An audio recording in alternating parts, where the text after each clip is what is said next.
Howdy folks. I've had some people ask me about this question here. This is from the textbook. You can see it's from the textbook from section 3.7, so we're doing the chain rule. And you can see the question here is 3.7.49. That's what's listed here. And it corresponds to a certain problem in your 3.7 homework. So I'll let you figure out which one that is. In this case, we've got a nested chain rule that's nested several layers deep. There may be some tricks you could try to do with substitution, but I don't see anything there.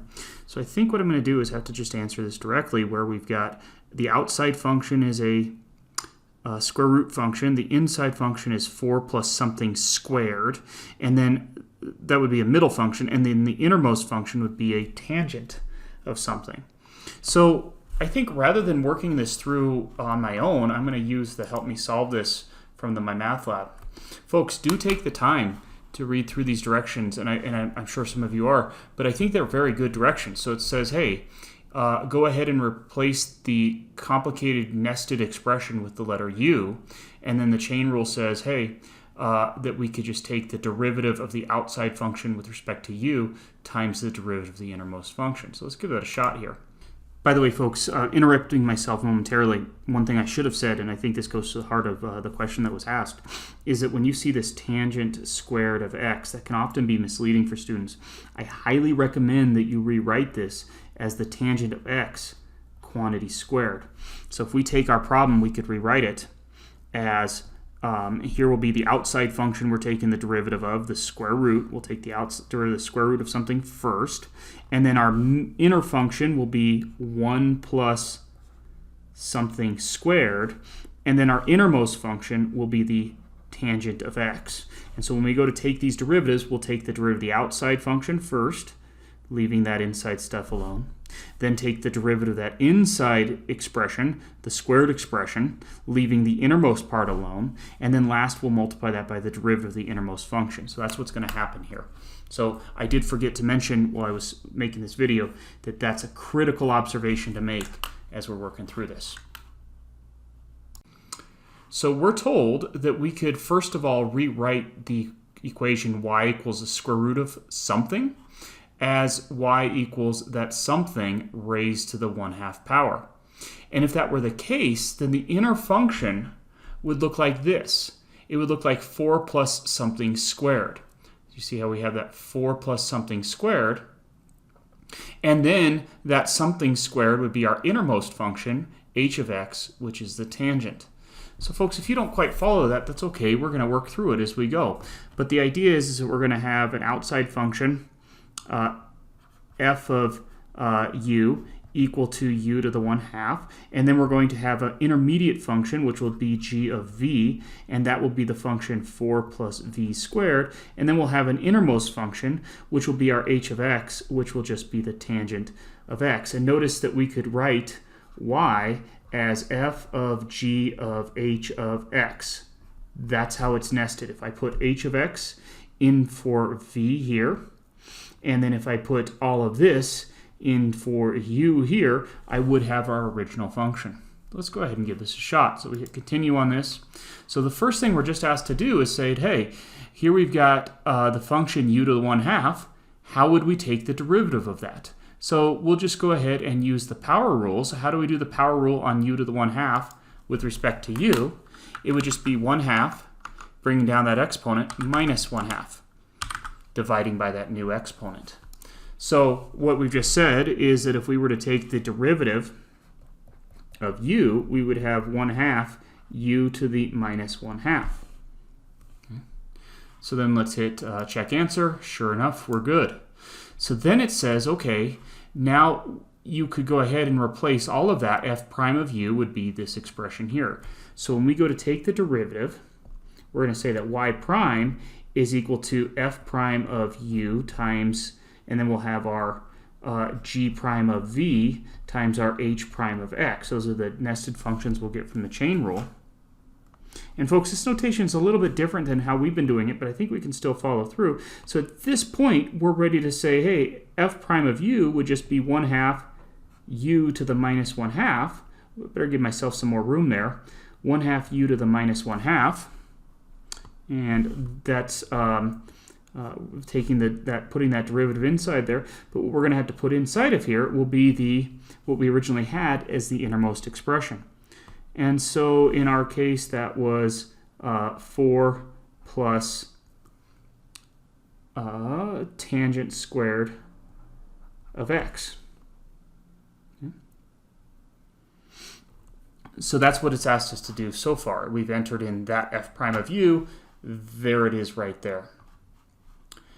And now we'll go ahead and hit continue. And then we're told, okay, now we can calculate g with respect to the function v. So how would you take the derivative of this 4 plus v squared? Well, the derivative of 4 is 0, and the derivative of v squared would just be 2v to the first. So we just said that g prime of v would be 0 plus 2v to the first.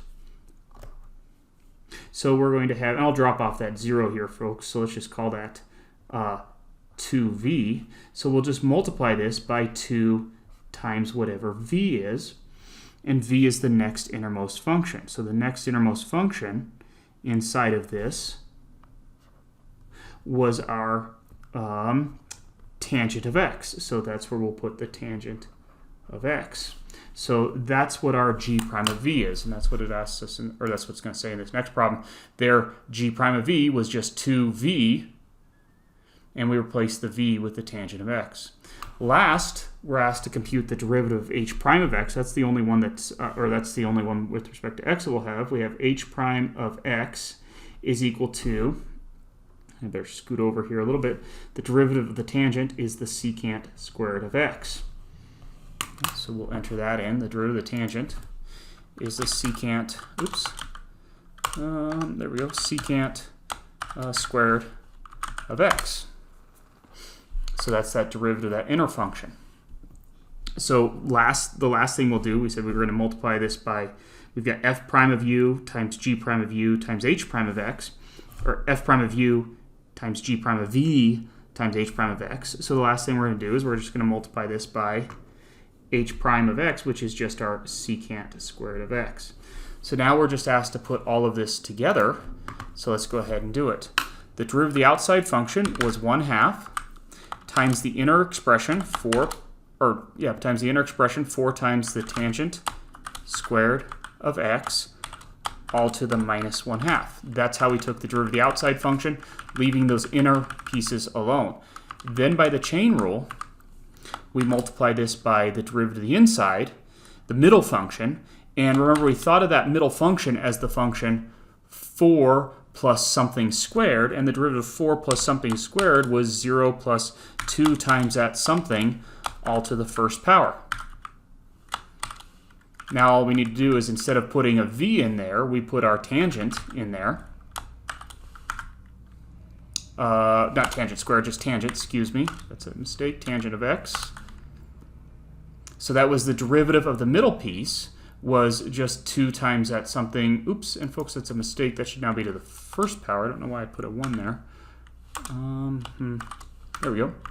To the first. So that's that derivative of that inside piece.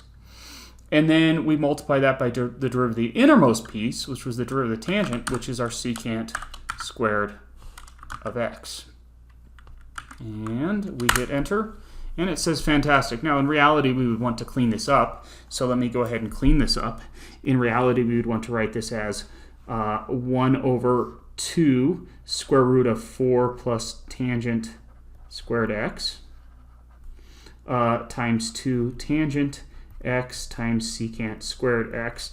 And if you wanted to, you could even be a little bit more polite and write that as just the tangent of x times the secant squared of x all over the square root of 4 plus the tangent squared of x. Folks, it was fine to leave your answer here, or here, or here in this case. So folks, I hope this was a helpful way of not only working through this particularly, it's a very challenging derivative question. Oh look, there it's all cleaned up for us. Working through this particularly challenging derivative double chain rule, but also in just how you can use the help me solve this in my math lab. Notice that using the Help Me Solve This in my math lab isn't very helpful if you're not also taking notes on your own as you work through this. Hopefully, folks, this was beneficial, and I'll see you next time.